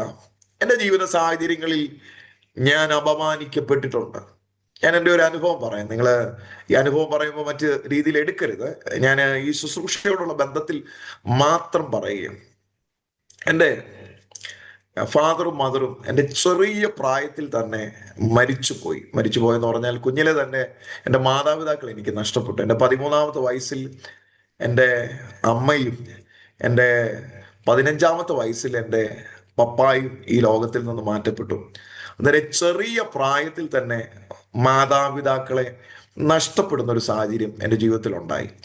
എനിക്ക് 2 കുഞ്ഞനിയത്തിമാരാണ് ഉള്ളത്. അന്നേരം ആ കാലം നിങ്ങളൊന്ന് നോക്കിക്കേ. ഞാൻ 96-ലാണ് എൻ്റെ മമ്മി മരിക്കുന്നത്, 98-ലാണ് എൻ്റെ പപ്പ മരിക്കുന്നത്. എൻ്റെ വീട് കുണ്ട്രയാണ്. നല്ല അനുഗ്രഹിക്കപ്പെട്ട ഒരു കുടുംബത്തിലാണ് ഞാൻ ജനിച്ചു വളർന്നത്. പെന്തക്കോസ്റ്റിനകത്ത് ജനിച്ചു വളർന്നത്, 3ാമത്തെ തലമുറയാണ്. എൻ്റെ ഫാദർ മർച്ചന്റ് നേവിയിൽ ഒരു ഓഫീസറായിരുന്നു. നല്ല സാമ്പത്തികവും സാഹചര്യങ്ങളും ഒക്കെ ജീവിതത്തിൽ ഉണ്ടായിരുന്നു. പക്ഷെ എന്താ സംഭവിച്ചെന്ന് അറിയാമോ? എൻ്റെ ഫാദറിന്റെ മദ്യപാനം നിമിത്തം എൻ്റെ കുടുംബം തകർന്നു പോയി. എല്ലാം ഉണ്ടായിരുന്ന ഞങ്ങള് വേഗത്തിൽ ശൂന്യത അനുഭവിക്കുന്ന ഒരു കുടുംബമായി മാറി. അതിന് എൻ്റെ ഫാദറിന്റെ മദ്യപാനം തന്നെ ഒരു കാരണമായിരുന്നു. ഞാൻ അധികം വിശദീകരണങ്ങൾ നൽകുന്നില്ല. ഞാൻ അപമാനിക്കപ്പെട്ടത് ഒന്ന് എൻ്റെ പിതാവിൻ്റെ ആ മദ്യപാന നിമിത്തമായിരുന്നു. എന്ന് പറഞ്ഞ ദേശത്ത് ഞങ്ങള് മാന്യമായ കുടുംബമാണെങ്കിലും പിതാവിന്റെ മദ്യപാന നിമിത്തം ഒരു പേര് ഞങ്ങൾക്ക് വീണു, മദ്യപാനിയുടെ മകൻ, അല്ലെങ്കിൽ കുടിയന്റെ മകൻ. നല്ല ജോലി, അദ്ദേഹം പോകാത്ത രാജ്യങ്ങളില്ല. ഞാൻ സമ്പത്തിന്റെ മുകളിലാണ് ഞാൻ ആദ്യം വളർന്നത്. എന്ന് പറഞ്ഞു കഴിഞ്ഞാൽ ഞാൻ ജനിച്ചു വീണത് കാരണം അത്രയും സാഹചര്യങ്ങൾ ഞങ്ങൾക്ക് ഉണ്ടായിരുന്നു. പക്ഷേ ദേശത്ത് ഞങ്ങൾ അപമാനിക്കപ്പെട്ട് ഒരു സാഹചര്യം ഉണ്ടായി. കാരണം എൻ്റെ അപ്പൻ്റെ ആ വഴിവിട്ട ജീവിതം ഞങ്ങൾക്ക് നൽകിയ ഒരു അപമാനം ഉണ്ടായിരുന്നു. ഇനി രണ്ടാമത്തെ അപമാനം ഞാൻ പറയാം. രണ്ടാമത്തെ അപമാനം മാതാപിതാക്കൾ നഷ്ടപ്പെട്ടു. സാധാരണ മാതാപിതാക്കൾ നഷ്ടപ്പെട്ടവരെ നമ്മൾ വിളിക്കുന്ന പേരുണ്ട്, എന്താണെന്നറിയാമോ? അനാഥർ, അല്ലെ? നിങ്ങളിൽ ചിലരെങ്കിലും അങ്ങനെ ഉള്ള കുഞ്ഞുങ്ങളെ കണ്ടിട്ടുണ്ട്. അപ്പനും അമ്മയും നഷ്ടപ്പെട്ട കുഞ്ഞുങ്ങളെ വിളിക്കുന്ന പേരാണ് അനാഥർ. ഞാൻ പറയാം, ആ ഒരു അനാഥത്വം ആഴമായി അനുഭവിച്ച ഒരു ചെറുപ്പക്കാരനാണ് ഞാൻ. അന്നേരം രണ്ടാമത്തെ അപമാനം, അപ്പനും അമ്മയും നഷ്ടപ്പെട്ടു. അപമാനമാണോ? അല്ല, ഒരിക്കലും ഞാൻ അങ്ങനെ അത് പറയാൻ കഴിയില്ലെങ്കിലും ഇനി അടുത്ത ആ ജീവിത സാഹചര്യത്തിലൂടെ നേരിട്ട് ചില കാര്യങ്ങളുണ്ട്. ഇനി ഞാൻ പറയാം, അപ്പനും അമ്മയും നഷ്ടപ്പെട്ടാൽ ആ കുടുംബത്തിന് ആരുമില്ല, അവര് മറ്റുള്ളവരെ ആശ്രയിക്കേണ്ട അവസ്ഥയുണ്ടാകും. നിങ്ങൾ മനസ്സിലാക്കണം, നല്ല ജീവിത സാഹചര്യത്തിൽ നിന്ന് പെട്ടെന്ന് ഒരു മാറ്റം ഉണ്ടാകുമ്പോൾ നമ്മൾ മറ്റുള്ളവരുടെ മുമ്പിൽ പോയി കൈ നീട്ടേണ്ട സാഹചര്യം ഉണ്ടാകും. ഞാനായിട്ട് പോയി കൈ നീട്ടിയിട്ടില്ലെങ്കിലും ജീവിത സാഹചര്യം നിമിത്തം മറ്റുള്ളവരുടെ സഹായങ്ങൾ ഞങ്ങൾക്ക് ലഭിക്കേണ്ടി വന്നിട്ടുണ്ട്. അതിൽ എനിക്ക് പ്രയാസം തോന്നിയ ചില അനുഭവങ്ങളുണ്ട്. ഞാൻ എൻ്റെ ബന്ധുമിത്രാദികളുടെ മുമ്പിൽ അപമാനിക്കപ്പെടേണ്ട ചില സാഹചര്യങ്ങളുണ്ടായി. അതെനിക്ക് ഇന്ന് രാത്രി വിശദീകരിക്കാൻ കഴിയത്തില്ല. ഞാൻ ഇത് നിങ്ങളെ കരയിപ്പിക്കാനോ ഇമോഷണൽ ആക്കാനോ വേണ്ടി ഒന്നും പറഞ്ഞതല്ല. ജീവിതത്തിൽ ഒരിക്കൽ പോലും അത് ആഗ്രഹിക്കരുത് എന്ന് ചിന്തിച്ച പലയിടങ്ങളിലും ഞാൻ അപമാനിക്കപ്പെട്ടു. ഞാൻ ഒരു അനുഭവം ഞാൻ പറയാം. അപ്പനും അമ്മയും നഷ്ടപ്പെട്ട ഞങ്ങൾക്ക് പിന്നെ ഞങ്ങളുടെ പ്രിയപ്പെട്ടവരൊക്കെ ആയിരുന്നു, ഞങ്ങളുടെ ബന്ധുമിത്രാദികളൊക്കെ ആയിരുന്നു ഞങ്ങൾക്ക് സഹായമായി നിന്നത്. പക്ഷെ ചില വീടുകളിൽ ഞങ്ങള് എന്താ പറയുന്നത്, അവരെ സന്തോഷത്തോടെയൊക്കെയാണ് ഞങ്ങളെ സ്വീകരിക്കുന്നതെങ്കിലും എല്ലാ മാസവും ഞങ്ങൾക്ക് സാമ്പത്തിക നന്മകൾ തരുന്ന ചിലരുണ്ടായിരുന്നു. ആ സാമ്പത്തിക നന്മകൾ തരുന്ന ആ പ്രിയപ്പെട്ടവരുടെ വായിൽ നിന്ന് കേട്ട ചില വാക്കുകളുണ്ട്. ഞാനത് പറയുമ്പോൾ അല്പം വേദന എനിക്കുണ്ട്. അത് പറഞ്ഞു കഴിഞ്ഞാൽ ചിലപ്പോൾ ഒരുപക്ഷെ ഞാൻ കരയാനുള്ള സാധ്യതയുണ്ട്. കാരണം അവരെല്ലാ മാസവും ഞങ്ങൾക്കൊരു പടി തരുമായിരുന്നു. പക്ഷെ പടി തരുന്ന കൂട്ടത്തിൽ ചില വർത്തമാനങ്ങളും കൂടെ പറയുന്ന ഒരു സാഹചര്യം ഉണ്ടായിട്ടുണ്ട്. ഞാൻ ഇന്ന് രാത്രി പറയാം, ഞാൻ ഈ രാജ്യത്ത് ഇരുന്ന് ഈ ദൈവവചനം ശുശ്രൂഷിക്കുമ്പോൾ ഇന്ന് ഞങ്ങൾ അനുഭവിക്കുന്ന നന്മയെല്ലാം ഒരു കാലഘട്ടത്തെ ഞങ്ങൾ അനുഭവിച്ച അപമാനത്തിനുള്ള മറുപടിയും കൂടെ. ഇന്ന് രാത്രി നിങ്ങളിൽ ആരെങ്കിലും ഞങ്ങളെ പോലെ അല്ലെങ്കിൽ എന്നെ പോലെ ജീവിത സാഹചര്യങ്ങൾ എവിടെയെങ്കിലും തകർന്ന് അപമാനിക്കപ്പെട്ടിട്ടുണ്ടെങ്കിൽ ഇന്ന് രാത്രി കർത്താവ് നിങ്ങളോട് വളരെ ശക്തമായി പറയാണ്, നിങ്ങൾ അപമാനിക്കപ്പെട്ട അതേ സ്ഥലത്ത് തന്നെ സ്വർഗത്തിലെ ദൈവം നിങ്ങളെ മാനിക്കും. കരങ്ങൾ ഉയർത്തി ഒന്ന് ദൈവത്തെ സ്തുതിച്ചാണ്. നിങ്ങളല്ല അതിന് കാരണക്കാരനെങ്കിൽ ഒരിക്കലും ദൈവം നിങ്ങളുടെ തല താഴ്ത്താൻ അവൻ അനുവദിക്കത്തില്ല. ഞാൻ ഇന്ന് പറയട്ടെ, എൻ്റെ 2 അനിയത്തിമാരെ അവൻ പഠിപ്പിച്ചു. ഇന്ന് രണ്ടുപേരും 2 രാജ്യത്താണ്. ഒരാൾ അയർലൻഡിൽ കുടുംബമായി പാർക്കുന്നു, ഒരാള് മസ്കറ്റിൽ കുടുംബമായി പാർക്കുന്നു. ഞങ്ങൾ കുടുംബമായി ദുബായിലായിരിക്കുന്നു. ഒരു കാലത്ത് ഞങ്ങൾ അനുഭവിച്ച അപമാനത്തിനും ഞങ്ങൾ അനുഭവിച്ച കണ്ണുനീരിനും പകരമായി കർത്താവ് ഞങ്ങൾക്ക് എല്ലാം തന്നു എന്ന് ഞാൻ ഒരിക്കലും പറയത്തില്ല. എനിക്ക് മാന്യമായ ജോലിയൊക്കെ ഉണ്ടായിരുന്നു, അതെല്ലാം വിട്ടിട്ടാ കർത്താവിന് വേണ്ടി ഇറങ്ങിയത്. ലക്ഷങ്ങൾ ശമ്പളം മേടിക്കാനുള്ള എല്ലാ സാഹചര്യങ്ങളും എനിക്കുണ്ടായിരുന്നു. പക്ഷെ അതെല്ലാം വിട്ട് കർത്താവിന് വേണ്ടി. അതാണ് ഞാൻ ഇനി അടുത്ത് പറയാൻ പോകുന്നത്. ഞാൻ ആക്ച്വലി ഇതൊന്നും പറയാൻ ആഗ്രഹിച്ചില്ല, പക്ഷെ പരിശുദ്ധാത്മാവ് എന്തോ അങ്ങനെ ഭയങ്കരമായിട്ട് മൂവ് ചെയ്യുന്നു. അവിടെ തകർന്നിരിക്കുന്ന ആരോ ഉണ്ട്. ഇനി ഞാൻ പറയട്ടെ, ഞാൻ ജോലി രാജിവെച്ച് കർത്താവിന് വേണ്ടി ഇറങ്ങുമ്പോൾ എൻ്റെ കുടുംബത്തെ ഞാൻ ഒത്തിരി ഒറ്റപ്പെട്ടു. കാരണം അപ്പനും അമ്മയും നഷ്ടപ്പെട്ട കുടുംബത്തിന്റെ പ്രധാനപ്പെട്ട ആളാണ് ഞാൻ. എനിക്ക് ലഭിച്ച ജോലി എന്താ പറയുന്നത് കളഞ്ഞിട്ട് ഞാൻ ഈ കർത്താവിന്റെ വേലയ്ക്ക് വേണ്ടി ഇറങ്ങാന്നൊക്കെ പറഞ്ഞു കഴിഞ്ഞാൽ ശരിക്കും പറഞ്ഞ അന്ന് എന്നെ കളിയാക്കിയ ഒരു പേരും കൂടെ ഉണ്ട്. എൻ്റെ ഒരു എൻ്റെ അമ്മയുടെ ജ്യേഷ്ഠത്തിയുടെ ഒരു മകൻ, എനിക്കറിയാം നാളെ ഇതൊക്കെ യൂട്യൂബിൽ ഇവരൊക്കെ കേൾക്കുമെന്ന് എനിക്കറിയാം. അന്ന് എന്നോട് പറഞ്ഞൊരു കാര്യമുണ്ട്, നീ ഉപദേശിപ്പണിക്ക് എന്ന് പറഞ്ഞാൽ തോളെ സഞ്ചി എന്താ ഈ സഞ്ചിയൊക്കെ ഇട്ട് ഉപദേശിപ്പണിക്ക് എന്റെ മുഖത്ത് നോക്കി ചോദിച്ചത്, നിനക്ക് വേറെ പണിയില്ലേന്നാ എന്നോട് ചോദിച്ചത്, നിനക്ക് വട്ടാണെന്നാ പറഞ്ഞ്. ഇന്ന് രാത്രി ഞാൻ പറയാം, ഒത്തിരി വലിയ ക്രൗഡ് അവിടെ ഇല്ലെങ്കിലും ആരെയോ സ്പർശിക്കുന്ന ദൈവവചനം പറയാൻ ഈ ഉപകരണമായി കർത്താവിനെ ഉപയോഗിച്ചെങ്കിൽ ഇന്ന് രാത്രി ഒരു കാര്യം പറയാം, ലോകത്ത് സർവ്വലോകവും നേടിയാലും തന്റെ ആത്മാവിനെ നഷ്ടമാക്കിയാൽ എന്ത് പ്രയോജനമെന്ന് ദൈവത്തിന്റെ വചനം പറയുന്നെങ്കിൽ അവരൊരു പക്ഷേ, ഞാൻ പറയാ, എൻ്റെ അമ്മയുടെ ജ്യേഷ്ഠത്തിയുടെ മക്കളും പ്രിയപ്പെട്ടവരൊക്കെ അവരിന്ന് വലിയ വലിയ ഉന്നത നിലവാരങ്ങളൊക്കെ ഉണ്ട്. എനിക്കറിയാം നാളെ ഇതൊക്കെ അവർ കേൾക്കുമെന്നറിയാം. പക്ഷെ ഒരു കാര്യം എനിക്കറിയാം, മിസ്രൈമിലെ നിക്ഷേപങ്ങളെക്കാൾ ഇസ്രായേൽ ആ ദൈവത്തെ കുറിച്ചുള്ള ആ എരിവും നിന്ദയുമാണ് ഏറ്റവും വലുത് എന്ന് മോശ പറഞ്ഞതുപോലെ ഇന്ന് വലിയ സമ്പാദ്യമൊന്നും ഞാൻ ഉണ്ടാക്കിയിട്ടില്ല. പക്ഷെ ഒരു കാര്യം എനിക്കറിയാം, അനേകരെ സ്പർശിക്കുന്ന ദൈവവചനം പറയാൻ ഈ അതരത്തെ ദൈവം ഉപയോഗിച്ചെങ്കിൽ ഇന്ന് രാത്രി കർത്താവ് ചിലരോട് ശക്തമായി പറയാം, നീ അനുഭവിക്കുന്ന ചില അപമാനങ്ങൾ അത് ദൈവത്തിന്റെ പദ്ധതിയിലുള്ളതാണെങ്കിൽ എല്ലാ കാലത്തും നീ അപമാനിക്കപ്പെടത്തില്ല. നിന്റെ തലയെ ഉയർത്തുന്ന ഒരു ദൈവമുണ്ട്. ഇന്ന് രാത്രി ആരോടും കർത്താവ് വളരെ ശക്തമായി പറയുന്നു, എല്ലാ കാലത്തും നീ അപമാനിതനായി മാറുകയില്ല. ഞാൻ ഇനി ബൈബിളിലെ ഒരു വ്യക്തിയെ കുറിച്ച് വേഗത്തിലൊന്ന് പറഞ്ഞതിന്റെ സന്ദേശത്തിന്റെ കൺക്ലൂഷനിലേക്ക് വേഗത്തിൽ വരേണ്ടത് ആവശ്യമാണ്. നിങ്ങൾ ശ്രദ്ധിച്ച് കേൾക്കണേ. ജോസഫ് എന്ന് പറയുന്ന ഒരു മനുഷ്യൻ താൻ ചെയ്യാത്ത തെറ്റെന്ന് പറയുമ്പോൾ ഒരു വീടിനകത്ത് തന്നെ വലിച്ചു കയറ്റിയിട്ട് അവൻ ഒരു സഹോദരിയുടെ ഇംഗിതത്തിന് വഴങ്ങിക്കൊടുക്കാൻ കഴിയാതെ വന്നപ്പോൾ താൻ ആ വീട്ടിൽ അനുഭവിച്ച, നിങ്ങൾ മനസ്സിലാക്കണം, നമ്മൾ ചിന്തിക്കുന്നത് പോലെയൊന്നും അല്ല, അവൻ അത്രമാത്രം മനുഷ്യരുടെ മുമ്പിൽ അപമാനിതനായി താൻ മാറി ജയിലിലേക്ക് പോകുമ്പോഴും ആരും അറിഞ്ഞില്ല അവന് വേണ്ടി ഒരു രാജസ്ഥാനം ദൈവം മാറ്റിവെച്ചിട്ടുണ്ടെന്ന്. ഇന്ന് രാത്രി കർത്താവ് ചിലരോട് പറയുകയാണ്, ആരും അറിഞ്ഞിട്ടില്ല, നീ നിരപരാധിയാണെന്ന് ദൈവത്തിന് അറിയാം, പക്ഷെ ലോകത്തിന്റെ മുമ്പിൽ നീ ഒരു അപരാധിയായി മാറിയിട്ടുണ്ട്. പക്ഷെ കർത്താവ് ഇന്ന് രാത്രി പറയുക, നീ ഒരു അപരാധിയല്ല, കർത്താവിനറിയാം നീ ഒരു നീതിമാനായ ജോസഫ് ആണെന്നുള്ളത്. കരങ്ങൾ ഉയർത്തി ശക്തിയോടൊന്ന് സ്തോത്രം ചെയ്താട്ടെ. ഹല്ലേലൂയ. സമയം വേഗത്തിൽ തീരാറായല്ലോ. ഇനി മൂന്നാമത്തെ അവസ്ഥ കൊണ്ട് ഞാൻ പറയാം. മൂന്നാമത്തെ അവസ്ഥയാണ് യെരൂശലേമിന്റെ മതിൽ ഇടിഞ്ഞു കിടക്കുന്നു. അന്നേരം ഒന്ന് മഹാകഷ്ടത, രണ്ട് പറഞ്ഞേ അപമാനം, മൂന്നാമത്തെ അവസ്ഥയാണ് യെരൂശലേമിന്റെ മതിൽ എന്ത് ചെയ്യാണ്, ഇടിഞ്ഞു കിടക്കുകയാണ്.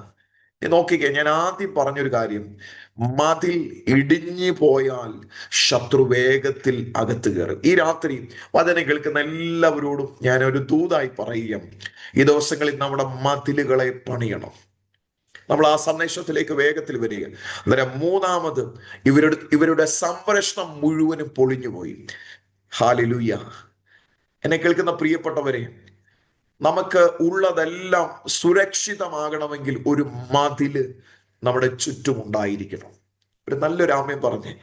ശത്രു കയറാതിരിപ്പാൻ ഒരു മതില് പണിയണം. പക്ഷെ ഇവർക്കെല്ലാം ഉണ്ടെങ്കിലും ഇവരുടെ മതിൽ ഇപ്പോൾ പൊളിഞ്ഞു കിടക്കുകയാണ്. ഇനി നാലാമത്തെ അവസ്ഥയും കൂടെ പറഞ്ഞിട്ട് പ്രധാന ദൂതിലേക്ക് വന്ന് നമ്മൾ ഒരുമിച്ച് പ്രാർത്ഥിക്കാൻ പോവുകയാണ്. ഇനി നാലാമത്തെ അവസ്ഥ, ഇനി നിങ്ങൾ ശ്രദ്ധിക്കണേ, വാതിലുകൾ തീ വെച്ചും ചുട്ടും കിടക്കുന്നു എന്ന് പറഞ്ഞു. നാലാമത്തെ അവസ്ഥ എന്താ? വാതിലുകൾ. എല്ലാവരും ഒന്ന് പറഞ്ഞ വാതിലുകൾ. എന്താണ് വാതിലിന്റെ പർപ്പസ്? എന്താ? നമുക്കറിയാം, ഒരു വാതില് കയറുവാനും ഇറങ്ങുവാനും ഉള്ളതാണ്, അല്ലെ?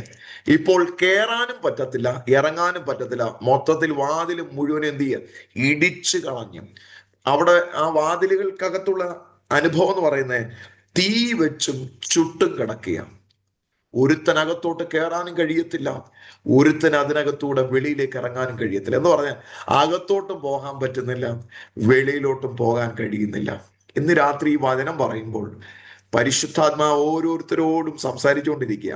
ഞാൻ എൻ്റെ ശബ്ദം ഇവിടെ നിന്ന് പുറപ്പെടുവിക്കുമ്പോൾ നിങ്ങൾ അത് കേൾക്കുന്നെങ്കിലും ആ ഹോളിനകത്ത് ദൈവം നിങ്ങളോട് സംസാരിച്ചുകൊണ്ടിരിക്കുക. സൂം പ്ലാറ്റ്ഫോമിൽ ഇരിക്കുന്ന ചില പ്രിയപ്പെട്ടവരെ ഞാൻ കാണുന്നുണ്ട്.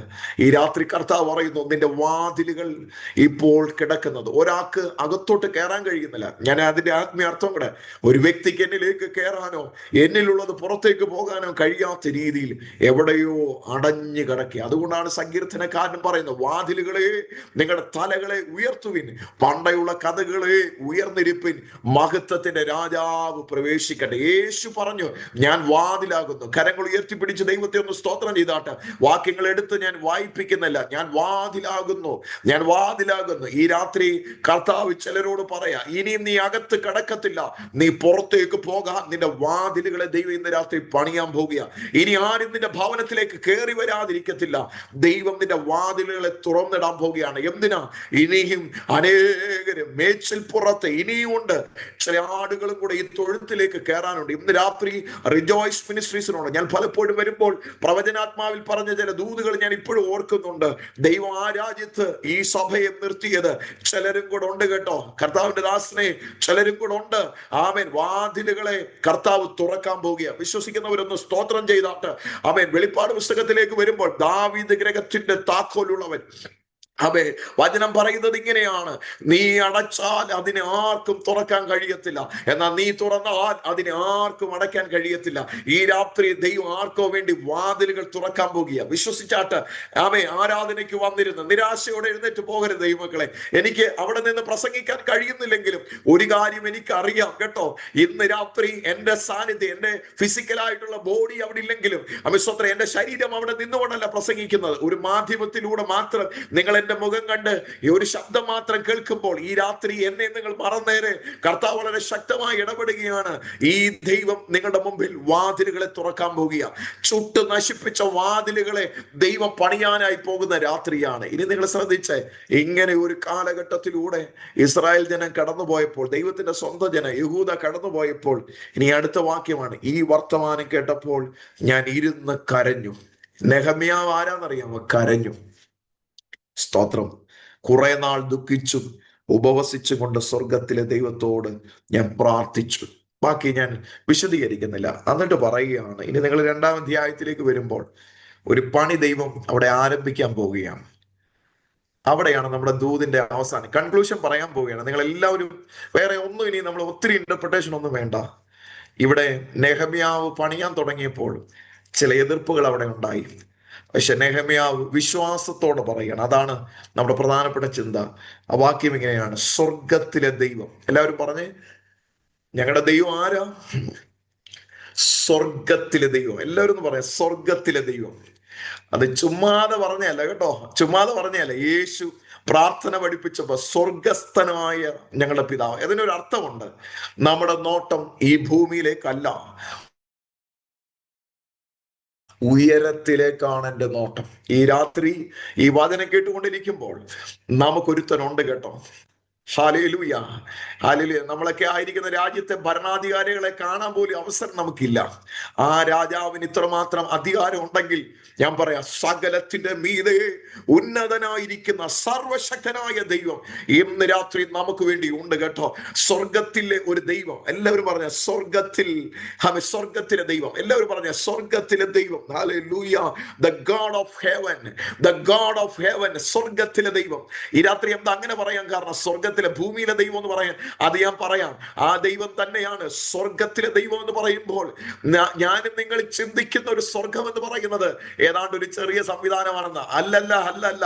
വിശുദ്ധ വേദപുസ്തകം നമ്മൾ പഠിക്കുമ്പോൾ ആദിയിൽ ദൈവം ആകാശവും ഭൂമിയും സൃഷ്ടിച്ചു. In the beginning God created the heavens എന്നാണ്.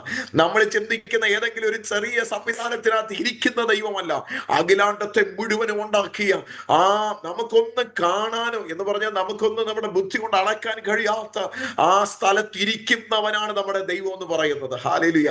ആ ദൈവത്തെ കുറിച്ച് നെഹമ്യാവിന് ഒരു വെളിപ്പാടുണ്ട്. ഇനി ഞാനത് പറഞ്ഞ് അവസാനിപ്പിക്കട്ടെ.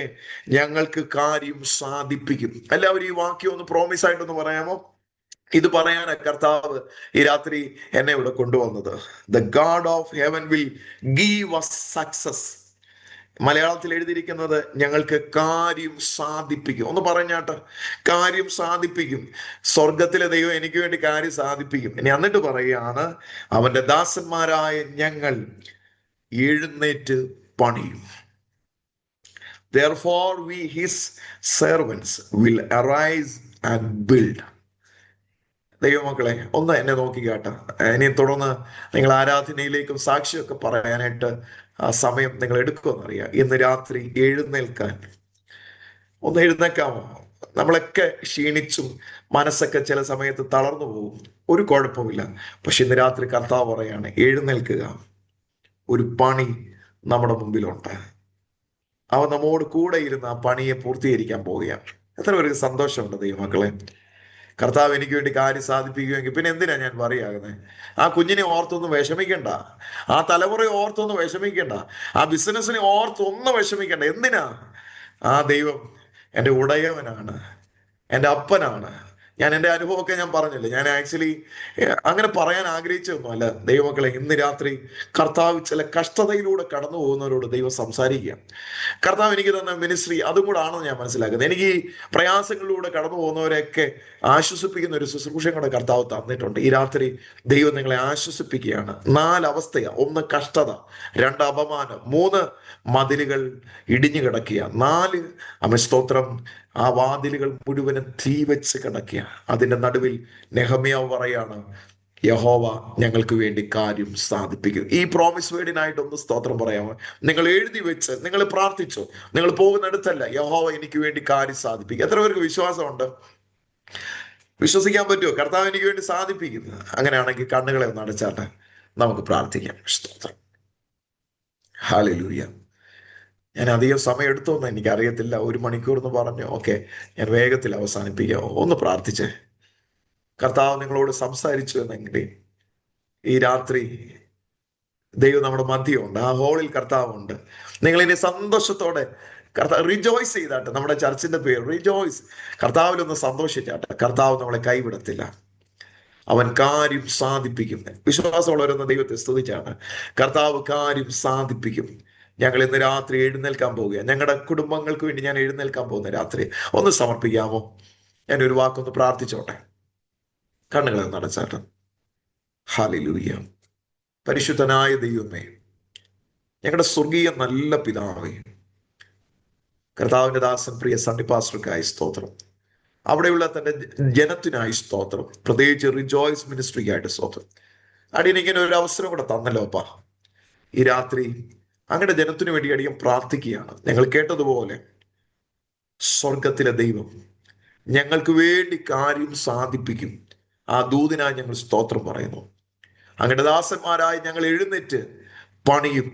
അതിനായിട്ടാണല്ലോ കർത്താവ് ഇന്ന് രാത്രി ഞങ്ങളെ വിളിച്ചത്. കഷ്ടതയുടെയും അപമാനത്തിന്റെയും മതിലിടിഞ്ഞു കിടക്കുന്ന കാലഘട്ടങ്ങളെ മാറ്റി ദൈവം ഒരു വലിയ പണി തന്റെ ജനത്തിനു വേണ്ടി ചെയ്യാൻ പോകുന്നതിനായി സ്തോത്രം. അങ്ങനെ ജനത്തെ അടിയൻ ഹൃദയം തുറന്ന് പിതാവിന്റെയും പുത്രന്റെയും പരിശുദ്ധാത്മാവിന്റെ നാമത്തിൽ അനുഗ്രഹിച്ചു പ്രാർത്ഥിക്കുമ്പോൾ ദൈവമഹത്വ സഭയ്ക്കകത്ത് വെളിപ്പെടട്ടെ. ആശ്വാസത്തിന്റെ കരം ഇന്ന് രാത്രി ഇറങ്ങിയിരിക്കുന്നതിനായി സ്തോത്രം. ഒരിക്കൽ കൂടി സണ്ണി പാസ്റ്റർക്കായി തന്റെ കൂടെയുള്ള എല്ലാ ദൈവദാസന്മാർക്കായി സ്തോത്രം. ബ്ലസ് ചെയ്ത് പ്രാർത്ഥിക്കുന്നു യേശുവിൻ നാമത്തിൽ തന്നെ. ആമേൻ, ആമേൻ. Thank you. ആ സമയം മുമ്പോട്ട് എടുത്തുവെങ്കിൽ ദയവായിട്ട് എന്നോട് ക്ഷമിക്കണം. God bless you. ഒരിക്കൽ കൂടി നന്ദി പറയുന്നു. കർത്താവ് അനുഗ്രഹിക്കട്ടെ. Thank you. Praise the Lord. ഹല്ലേലൂയ. എല്ലാവരും സ്തോത്രം പറഞ്ഞാട്ടെ.